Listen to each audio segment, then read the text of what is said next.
মাদারীপুরের এই গরুর নাম প্রিন্স মামুন। বড় তো এই জাতের গরুটা একটু বেয়াদব বেশি, একটু ঝাঁকাঝাঁকি বেশি করে, তাই তারে হাতে লকার লাগাইয়া বাজারে নিয়ে যাইতেছে গরু বিক্রি করার জন্য, কারণ সামনে ঈদের বাজার। তাই কথা কি ক্লিয়ার না ভেজাল আছে? বলবো, আপনি বলতে বলেছেন, অবশ্যই বলবো। বাছুর সব বেচে দিব। তো মোশারফ ভাই, কুরবানির ঈদে তো বাছুর বিক্রি হয় না, কারণ কুরবানির ঈদে শুধু বড় বড় বলদ ও আরিয়া বিক্রি করা হয়। সঠিক বলেছেন, আপনার বুদ্ধি ভালো। বড় হয়েছে দেশি সবুজ ঘাস খেয়ে। আসলে তো এ গরু না, এ হচ্ছে রাজার ছেলে। আসলে রাজার ছেলেকে জেলে বাইন্দা নিয়ে যাইতেছে কেন, তা আজকে বিস্তারিত জানবো।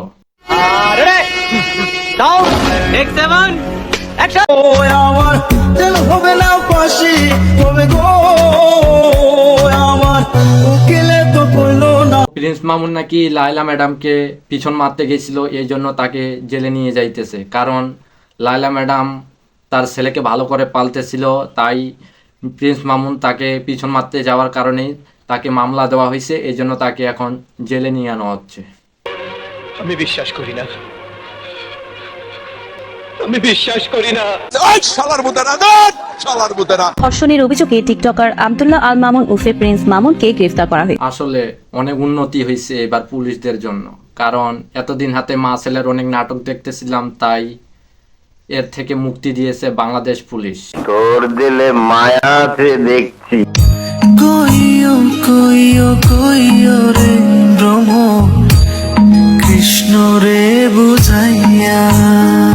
সেন্ট্রি, ওকে হাজতে বন্দি কর। সাব্বাস কাকু সাব্বাস, আসলে ওনাকে গ্রেপ্তার করে ওকে এমন থেরাপি দিবেন যেন পাশার পেট থেকে তার বিচি দুটা যেন বের হয়ে আসে।